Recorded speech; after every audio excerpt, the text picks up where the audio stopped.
up and get a seat. Can I turn it up? Does that turn it up? So you can't hear the mic. Can you hear the mic okay? Yeah. All right. Oh. Okay. Everybody grab a seat. I'm Herm Rowland, and I want to thank all of you for showing up here today for the cause of freedom. That's what this place is all about.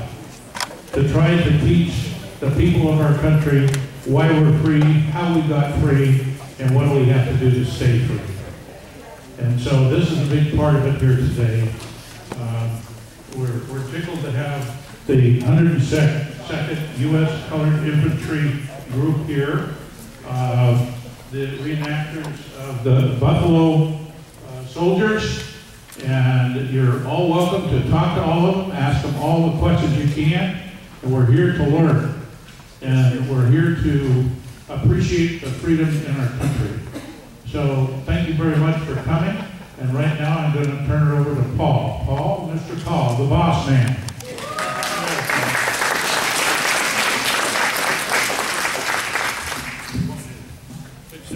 Yeah, I'm a little shorter, so I'm going to come down a bit. Perfect. You know? Can you hear me now? Right in it. Okay, cool. Well, I'd like to welcome everybody. Thank you all for being here today. As you know, this is a special event that means a lot to a lot of people here, a lot of people in our country. Basically, it was people that you're going to hear about today that allow us to be where we are today. And if we lose that idea, we lose that thought, we lose those freedoms. And I know we as Americans, we won't stand for that. Political views may be different, but once you walk through that door, we're all Americans. People of all colors, all religions, all races, all political parties died for this country.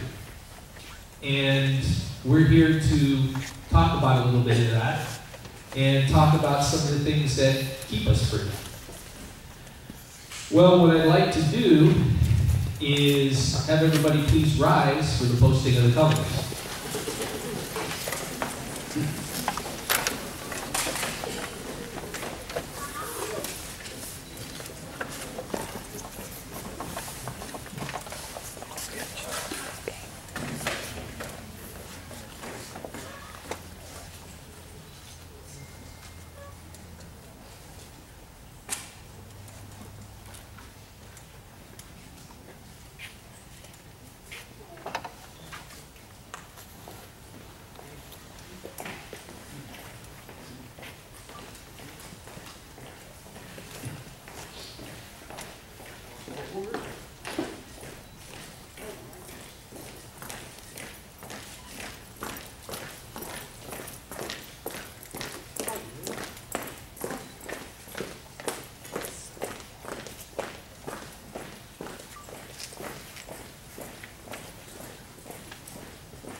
And now, the national anthem.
situation when we're here today started about, maybe 6 months ago. We were having a birthday party of all things for one of our volunteers. And this lady walked in, she was delivering balloons, and looked around and said, "Oh, military museum." And yes, ma'am. She said, "Well, I've got something that's been in my family, probably 5 generations. Would you be interested in putting it on display?" That's one of the things we do. If we have a lot of local families here that have a lot of history, if they bring things in to put them on loan or donate them, we try to go ahead and do that and show a little history of our local families. Well, this kind of blew me away when she said, "Oh, it's a Medal of Honor." I'm like, huh? So that was amazing to say the least. And what I would like to do right now is introduce the family. Zoe Sanchez, could you please come on up? And this is Little Orson. Little Orson is actually named after Orson Bennett. And that would be his, what, 5 great-grandfather? And if I could have the rest of the Sanchez family please stand up. Yeah, come on, everybody. There you are. And now what we would like to do is we would like to go ahead and have the family take the covering off of the medal and display the medal, and then I'm going to have them speak a little bit. So if you guys would please go on over there and unveil the medal.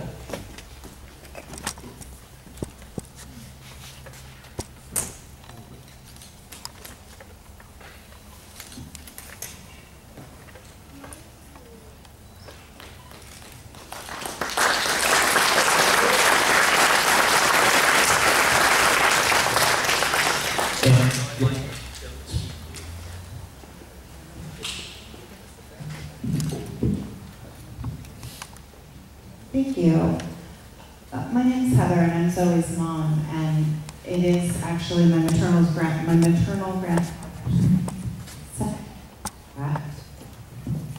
Make sure it's working.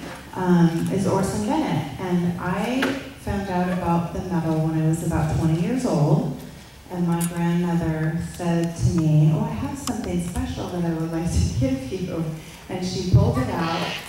I couldn't really believe it, and it was something that I've had since then.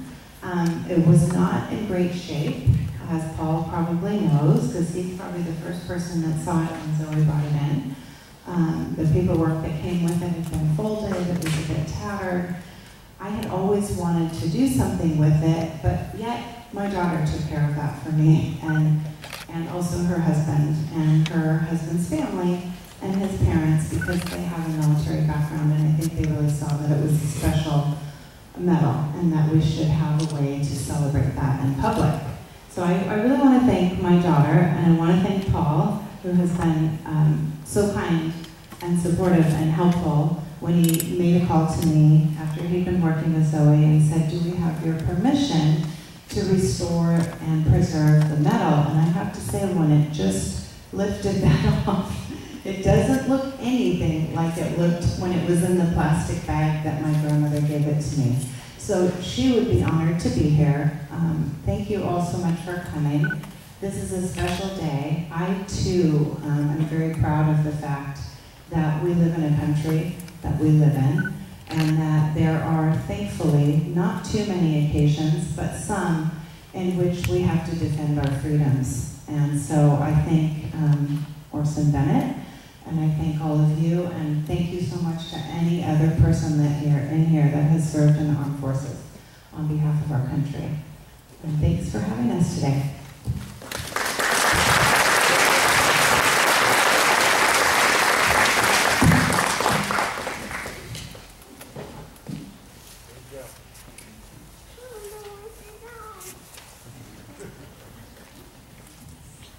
And now to show you how small of a world it really is. When we started to advertise this and put it online and send out some flyers, little did we know that there would be 3 families in this area who were actually in the Battle of Honey Hill, which was the battle that Orson Bennett was awarded the Medal of Honor. I would like to introduce these three people, and they can come up and talk a little bit about their relatives. First, Gerald Gordon.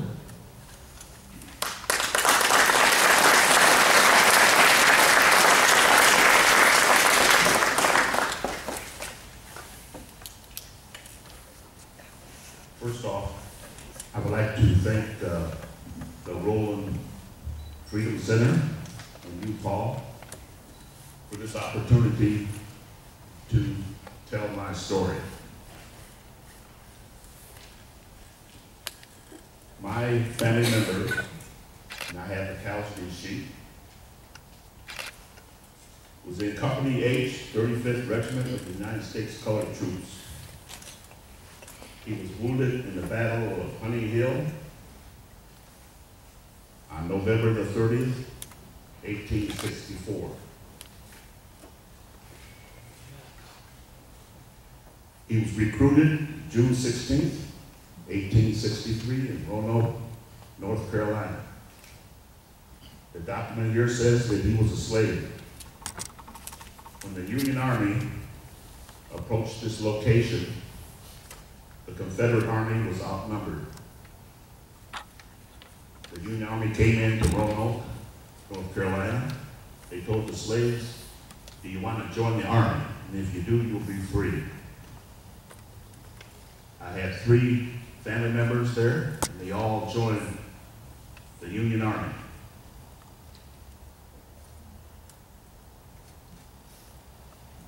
So I was really enlightened to find out that Lieutenant Bennett was one of the commanding officers of this battle at Honey Hill. They were, I'm sure that, well, I'll tell you what happened.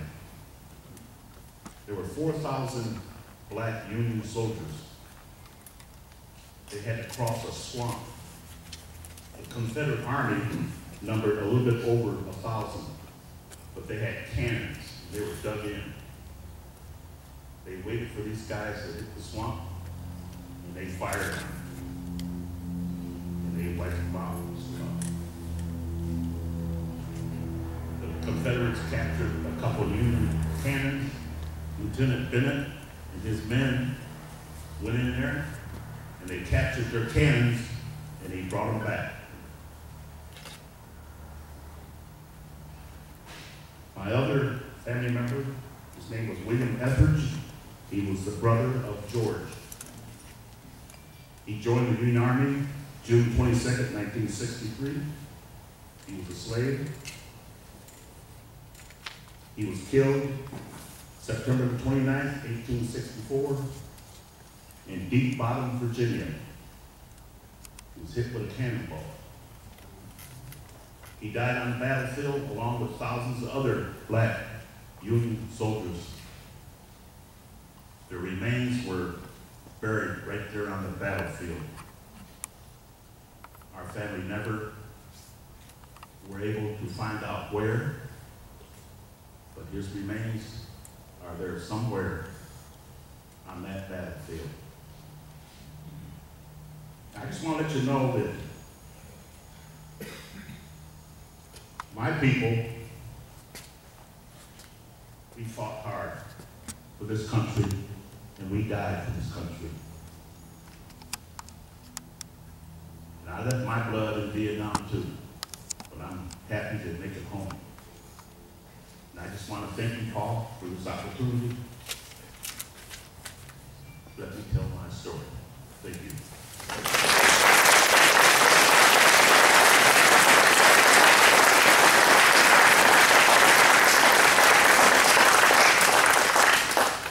And now I'd like to introduce Mr. Tony Shipp.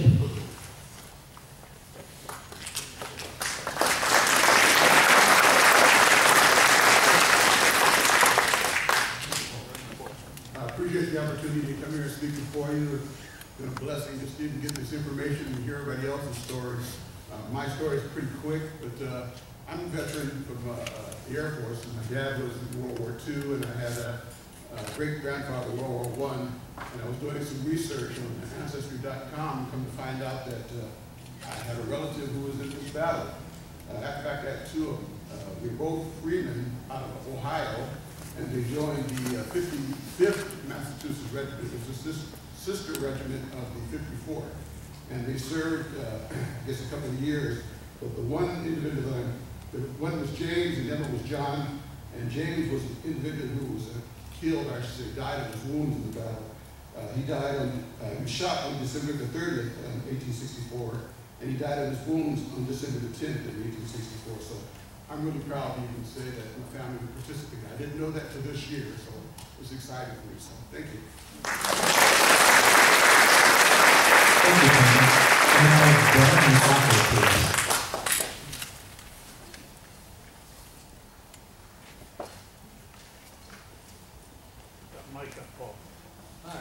I'm glad to see everybody here. As a historian, I started the Civil War group, and I modeled myself after my ancestor, who photographed of him over there on the cannon, and I founded the 127th New York. Later finding out, the history of the unit, and I was actually surprised. I looked at the plaque over here, and there were 7 Medal of Honors won in this particular battle, which is a lot for one particular battle. But it's not like Gettysburg or something like that. This is significant for a small battle. Stuart Woodford was a lieutenant colonel who fought at the battle. Later on, he became commander as colonel of the 103rd U.S. Colored, and he eventually worked into being a military governor of Savannah and Charleston. So when I saw this advertised in the group's webpage, I was like, wow, I had no idea that Hunt Hill had a history here in California, let alone this close. So I appreciate everybody being here and recognizing that. And it's up to us to preserve and maintain history. Every day, things are lost in trunks and suitcases and stuff being hauled to the dump. You just don't know what's lost, and there's a lot lost every day. So it's great to preserve these kind of facilities. Thank you very much.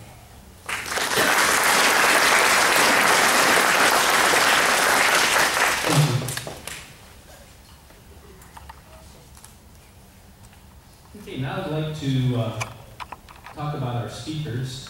We're going to have Gregory Downs, the history professor from UC Davis, John Ficuni, author and historian. Initially, we had Bill Pettis, who was supposed to be representing the Buffalo Soldiers. Unfortunately, Bill's sister passed away, so we'd like to send our condolences to his family. In his place is Daniel Hardman. Aubrey Matthews will be speaking on the Tuskegee Airmen, and Jesse Branch from the U.S. Marine Corps, retired after, I believe it was over 30 years. So that being said, I'd like to go ahead and start off with Gregory Downs, please.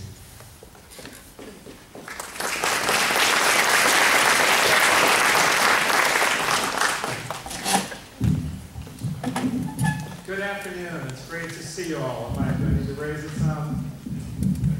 All right, thank you. All right. Be careful. We're going to start out my messed up. All right, how's that? I can't hear. All right. That's good. All right, thank you so much. Good afternoon. I'm really excited to be here. What a honor and privilege to see people with direct connections to these events. And to hear some of the stories we've just heard and to hear the ones that are to come. I'm a professor at UC Davis, and I studied Civil War Reconstruction. I've written 3 books on the period and working on another.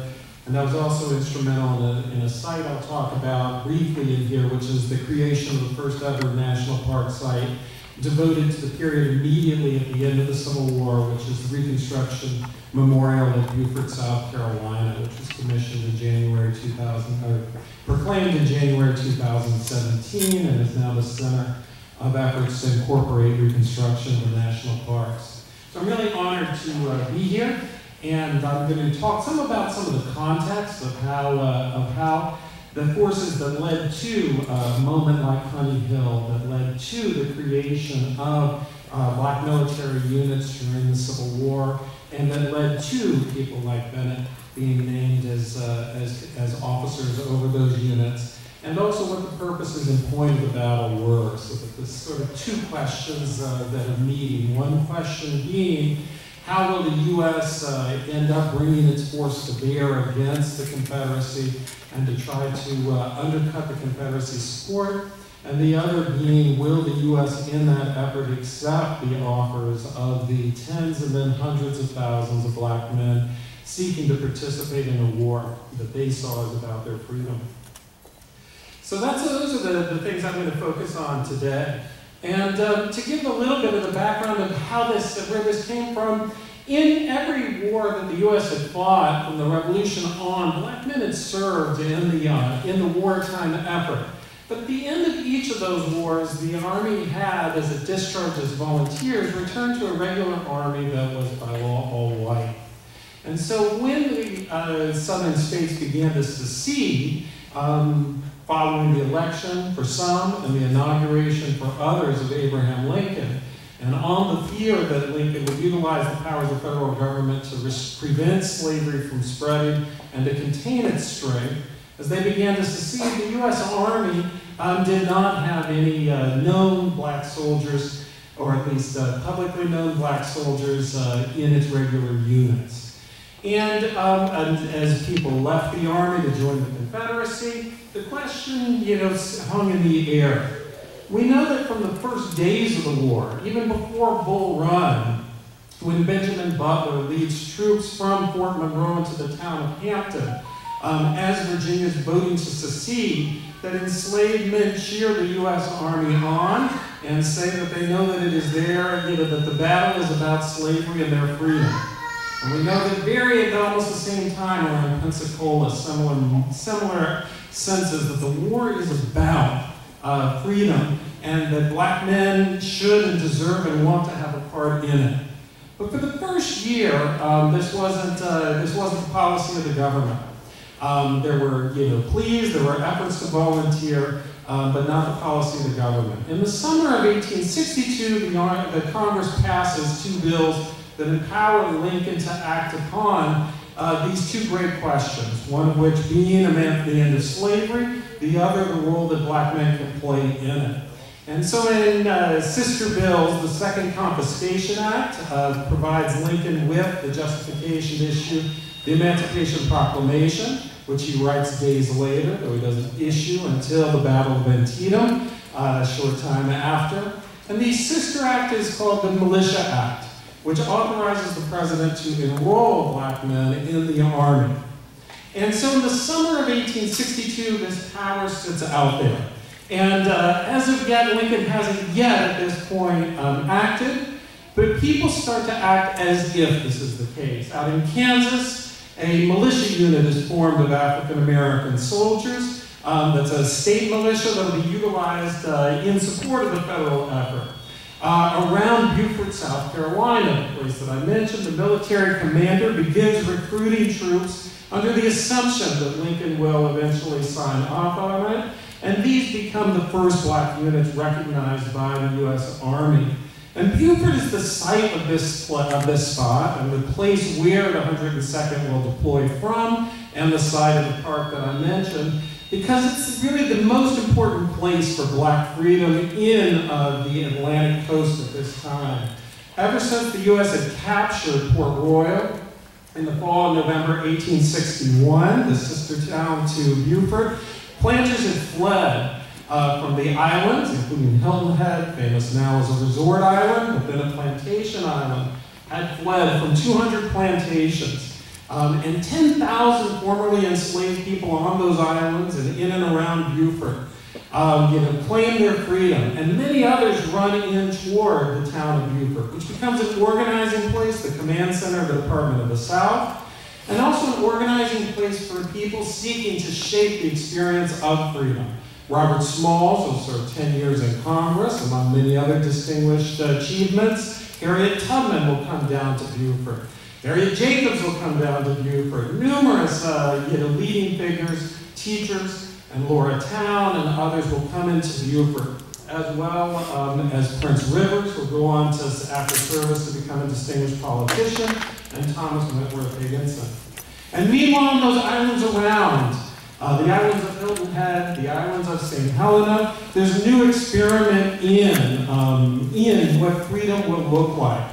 As in the absence of the planters, black people formed self-governing towns in Mitchellville, now at City Park in Hilton Head, with their own charters and their own elected officials as early as 1862, and growing immense amounts of both food and cotton in an effort to demonstrate that freedom will work.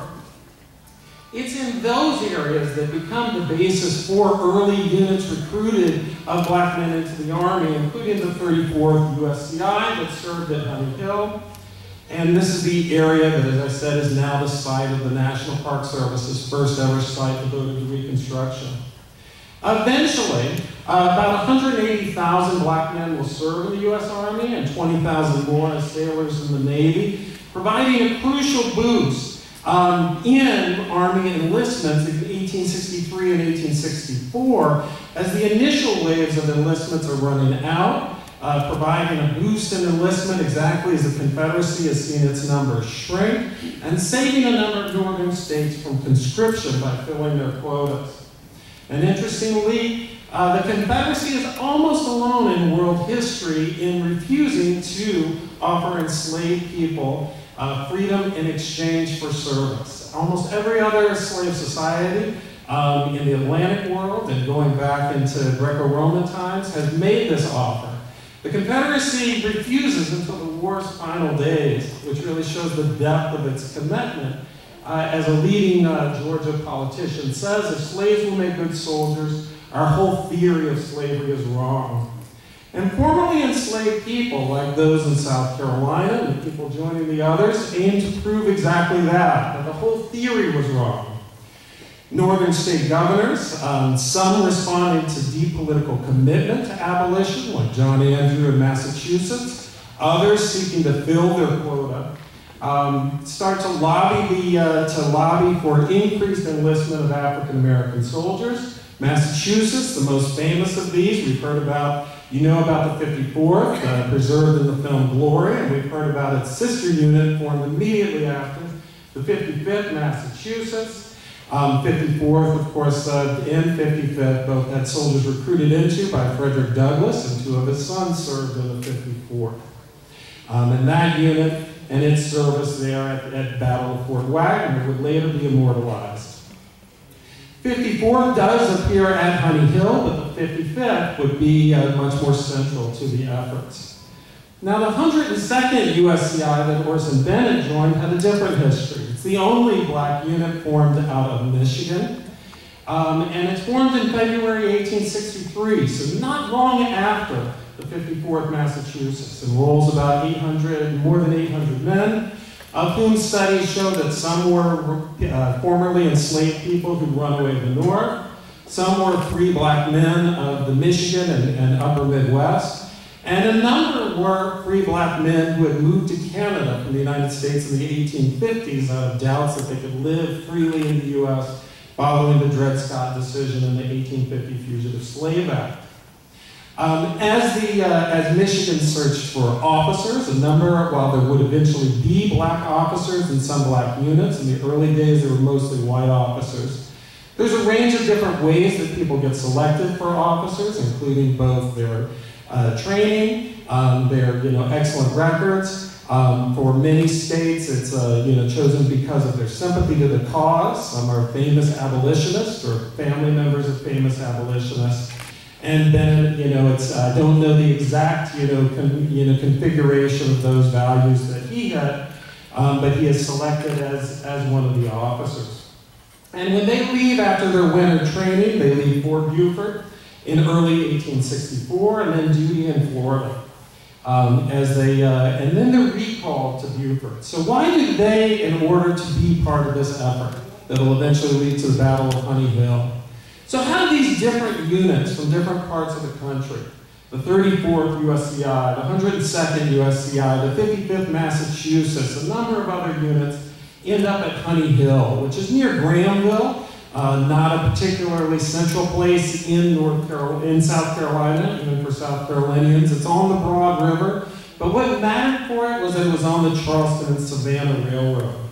And so they ended up there because they were serving the two interests of the U.S. Army. The first is to cut this railroad, that's one of the crucial railroads for supplying Charleston and Savannah. And the other is to try and isolate the Confederacy and to isolate especially the city of Charleston.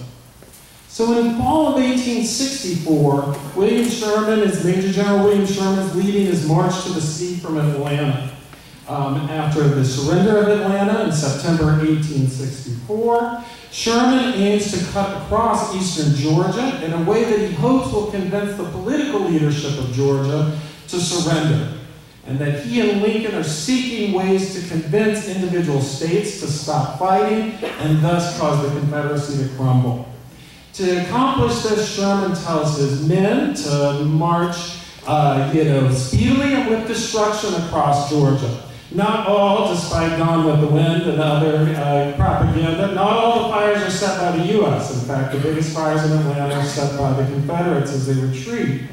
But there is also no doubt that Sherman tells his men, I've held you back up to this point, but eastern Georgia and eastern South Carolina are the people who caused this war, and they're the people who we have to make stop fighting. And so to forage liberally across the land, he tells them.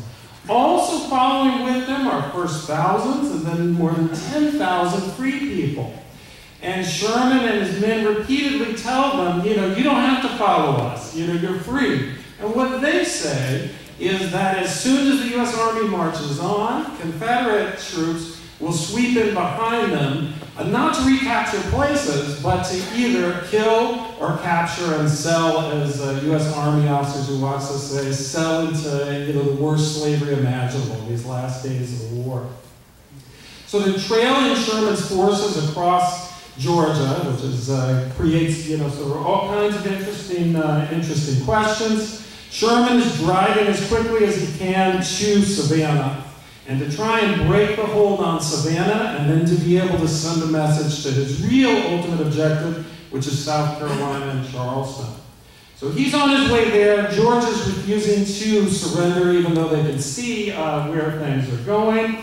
And he starts to ask them, how can we weaken the position in Savannah? That's what creates the Battle of Honey Hill. That the strategic goal is that soldiers from around Beaufort will come and occupy sites along the Savannah-Charleston Railroad. This will cut the supply of Savannah and force Savannah into isolation and possibly cause the entire force there to have to surrender en masse before they can escape. To do this, they've got to reach spots that had been entrenched in 1862, a number of which under the plan of Robert E. Lee, in a period when Southern soldiers referred to him derisively as the ace of spades for his insistence not on leading offensive attacks, but on finding places to entrench defensive lines. And this, this building of entrenchments around Honey Hill to protect the site of the railroad becomes the source of the battle. From the beginning, it shows the challenge of fighting in these conditions. The U.S. Army is trying to move a large number of people from Beaufort into a different part of South Carolina. If they get lost en route, end up going up the wrong river for a time, they arrive almost a day late, and they arrive in pieces. So that instead of fighting on November 29th as they had planned, they end up fighting on November 30th, and some of the forces don't arrive until later in the day. This matters because there's a small force that's holding these entrenchments for the Confederacy, South Carolina cavalry, but there's Georgia militia marching in as reinforcements. And so every moment matters in terms of getting there before the reinforcements can come and hold the fortifications. And it's this that causes the intensity of the fighting on the 30th as the U.S. commanders realize how much time is their enemy and also how bad the position is for the attackers. So they're marching across, the fortifications have been built across a stream at the edge of a marsh and a swamp. And up high, the Confederates are shooting canister and firing down on the U.S. forces. 32nd USCI tried to attack directly, but can't get through the marsh under fire. The 35th under the USCI, under Harriet Beecher Stowe's brother James, goes next, gets bogged down in the swamp. Beecher himself is wounded. The 55th Massachusetts was sent in twice to try and force their way through until northern newspapers would report the road was rendered impassable by piles of the dead and dying. Then the U.S. tries flanking maneuvers. On the Confederate right, they get within 70 yards of the 25th Ohio and the 32nd USCI, then pivot around to try and flank the left, forcing the Confederates to extend the intervals in their lines. But the U.S. is still charging uphill into unfavorable positions. Their artillery is of no use, sailing over the head of the Confederates. And finally, around 4:30, as more Georgia militia reinforcements arrive, the U.S. pulls back. The claimed casualties are 8 killed and 42 wounded for the Confederacy, 88, sometimes 89 for the U.S., 623 wounded and 43 missing. And they fall back to a church that the night before had been their headquarters and is now a hospital. This wouldn't be the signal battle for proving that black soldiers would fight under fire in hostile conditions. There had already been Fort Wagner, preserved in glory. Port Hudson, Petersburg would come, these would be the signal moments. But still the Northern press noted that even though the battle wasn't successful, the 32nd, the 34th, and the 55th USCI and the 55th Massachusetts and other black units did not waver under what they called a murderous fire of grape canister and bullets. And James Monroe Trotter, born enslaved but soon to go to a distinguished career and to become the father of a civil rights leader and publishing leader, would write that it was an impassable march like rushing into the very mouth of death. There were, as you've heard, numbers of medals of honor awarded that day, 3 in the 19th century, 1 in 2001. Orson Bennett received his, as you've heard, for his smart thinking and bravery during the battle, when, as the New York battery retreated with their useful artillery left behind, Bennett led his men 100 yards in advance of the U.S. lines in order to recover the artillery. He mustered out in 1865, a captain brevetted a major, and died in 1904 and buried near Philadelphia. And it's amazing to have this opportunity to meet his family. Corporal Andrew J. Smith, born enslaved in Kentucky, was one of the members of Massachusetts 55th. He was nominated for the Medal of Honor in 1916 while he was still alive for his efforts to preserve the flag as it was in danger of falling into Confederate hands, and the Army at that time said they couldn't find the record even though it was in the official records. In 2001, he was posthumously awarded the Medal of Honor, and Captain Thomas Ellsworth of the 55th and Captain George Giroux were also awarded medals of honor for rallying the troops and assisting in bearing out wounded men. In the end, the battle the U.S. did not prevail, but also the Confederate victory at Honey Hill, or at least the standoff, didn't save Savannah. As Sherman and his men close in December of 1864, the commander of Savannah fleeing on this railroad line, so preserving this part of the forces, that some of which would meet up with the remaining Confederate forces in the field. Sherman enters Savannah on December 21st, 1864. A few days later, the Secretary of War, Edwin Stanton, will come down by steamer from Washington, D.C. to meet with Sherman, but also, amazingly enough, to meet with preachers from among the thousands of freed people who had followed Sherman's army because of the different reports that are coming out of cruelty by some of Sherman's men. He calls them in, and the two of them in a house that's still in Savannah asked them about their vision of freedom and their vision of service to the United States, where they proclaimed their excitement to serve the United States, their sense of what freedom means, and their desire for land. And at this point, it is at this point, shortly after Honey Hill, that Stanton devises the order that Sherman will issue shortly thereafter, setting aside 40-acre plots up and down the coast of South Carolina, down to Jacksonville, to be held for the families of soldiers to be farmed on 40-acre plots. They'll stay there. About 40,000 people will live on those plots in 1865 farming until Andrew Johnson, upon becoming president, forces them off before the harvest is done. So they not only don't get to stay on the land, they don't get to keep the food and crops they have grown. But meanwhile, from that site, from Savannah, Sherman continues his march northward into South Carolina, toward Charleston, toward Columbia, and eventually cornering the last large remaining Confederate army near Durham, North Carolina. Many of those soldiers at Honey Hill would be among the first units to enter Charleston, the cradle of the Confederacy, where the attack on Fort Sumter had launched the war, and the 21st USCI's commander would accept Charleston's official surrender. And on May 1, 1865, many of those units are present at what Yale historian David Blight calls the first Memorial Day celebration in the United States. And it's at a racetrack in Charleston. And why this racetrack? During the war, the Confederates had kept U.S. soldiers on the racetrack, and many of them, hundreds, had died of disease and had been thrown haphazardly into a mass grave. When the Confederates surrendered and fled, formerly enslaved people went to that site, dug them up, redug graves, individual graves for those soldiers, surrounded them with a fence, and put the word martyrs over the fence to signal the service. And on May 1, they gathered together the different units, white and black in Charleston, to go there and to celebrate and to pay tribute. On their way, they sang John Brown's Body and the Star-Spangled Banner. Newspaper reports show that the 54th Massachusetts, the 34th and 104th USCI are there. I didn't find, though they probably exist, newspaper reports that confirm exactly that the 102nd and Orson Bennett was there. But it's highly likely. They had been sent out earlier in April to different towns to proclaim emancipation as part of their end-of-war duties.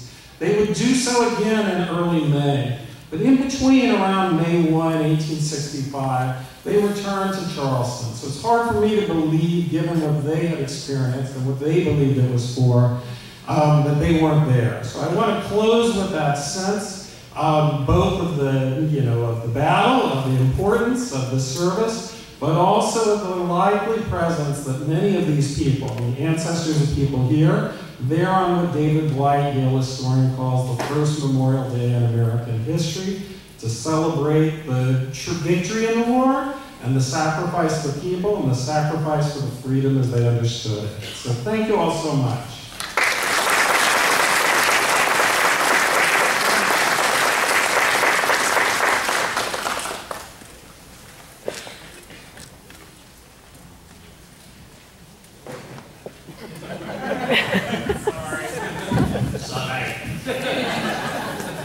And now I'd like to introduce author and historian John Cutini, please.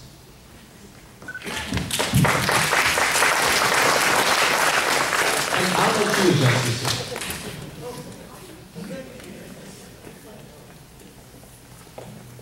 Good afternoon, ladies and gentlemen. Can everyone hear me? Yeah. Oh, good. I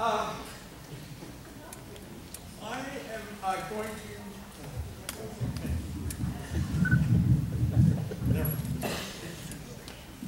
Yes, that sounds just fine. Thank you very much. I'm going to speak on the topic of a sampling of 5. Oh, sorry. I'm going to speak on the topic of a sampling of 5 extraordinary patriotic Americans. Millions served in the American ranks from the Revolutionary War through Afghanistan. And so this is kind of a scientific sampling, not chosen necessarily because they're better or worse than any other Americans who have served, but just again, as a sampling, and you, the audience, may decide just how important each of these contributions were during the history of America, especially its military past. So I'm going to start with Christian Abraham Fleetwood. Mr. Fleetwood was born in Baltimore, Maryland in 1840, and he was a free person of color, as they call it. The early photographs seem to indicate sort of a rather pale complexion. Maybe he was a part white as well as black. And he certainly was not subjected to slavery in Maryland. He did get some mentoring at the home of John Brunis, who was an upper crust sugar baron of the South. It seems that Mr. Brunis's wife took a very strong hankering to Fleetwood, and he was to her a second son. And so she taught him to read and write, something that few people of color ever were allowed to learn way back in the early 19th century in America. Furthermore, both the husband and wife encouraged Christian, who they liked a great deal, to take up a career in business. And later on, he would. But first of all, he was further schooled by the Maryland Colonization Society. And he even visited across the Atlantic, Sierra Leone and Liberia. And then returned to the U.S. He wanted to stay in America and make his mark there. He went to Ashman Institute, later Lincoln Institute, in Oxford, Pennsylvania, and got a degree in business and the classics. Quite a combination for that time. He then established his own newspaper, which he published, the Lyceum Observer in Baltimore. Quite extraordinary. The first African-American owned and published newspaper in the antebellum South. Extraordinary. The Civil War came, and in August 1863, Christian Abraham Fleetwood decided to sign up and be one of the men in blue. And because of his great educational background, his business savvy, his suaveness, and in particular, his very highly legible penmanship, he was made a sergeant major only within a few days of enlisting. He was the sergeant major of the 4th United States Colored Troops. And he was a very brave man as well. In the Battle of Chaffin's Farm, the rebels had the high ground. It was 1864. The Yankees had to break the rebel stronghold around Richmond and Petersburg, Virginia.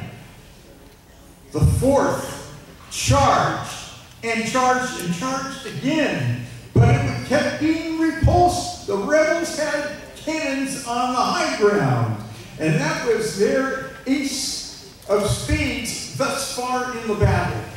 During another repeated charge, a color bearer fell. Another color bearer grabbed his colors. This color bearer was holding 2 colors. He started to fall, and Christian grabbed both colors, the United States colors and the blue regimental flag of the 4th Infantry. The men, by that time, were starting to panic. It could turn into a rout. He waved the colors and calmed their nerves, and they fell back in an orderly retreat to a reserve line. Later on, early that evening, another attack was made, and the rebel guns were taken. The heights were secured for the Union. For that great feat, Mr. Fleetwood, as well as 2 other African-American color bearers, were awarded the United States Medal of Honor.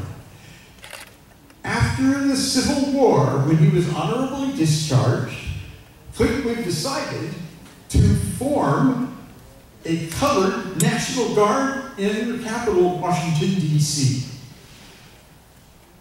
After that, he also had the first colored high school military cadets, which drilled and had their own band. This was a man who was a mover and a shaker. He was so inspiring to his cadets that many of them signed up for the Spanish-American War and even the Great War, World War I after that. He was a truly commanding individual in more ways than one. When he died of a sudden heart attack at age 74 in 1914, he was buried at the Columbia Harmony Cemetery, and the band of the High School Colored Cadets of Washington blazed away in his great honor. Then we move on to another great African American. He was a private, born also in Maryland at the town of Reisterstown in central Maryland. He decided in 1877 to join the 9th all-black U.S. Cavalry, the Buffalo Soldiers. How did they get that name? No one knows exactly where that name came from. Did it come because the Native Americans who saw these Buffalo Soldiers out on their lonely patrols in the desolate West, because of their kind of curly or kinky hair, resembled that of the bison? Or is it because during the cold, harsh winters of the American West, they threw buffalo robes over their shoulders? No one knows for sure, but those are two of probably many possible explanations. The Apache Wars were ongoing in the Southwest, New Mexico Territory, where Augustus Wally was stationed, and the cavalry had to take up pursuit of a bloodthirsty renegade band that had wantonly murdered a Mexican woman and her 3 children. Her hysterical husband had come on foot and notified them at a camp while they were on patrol on the frontier.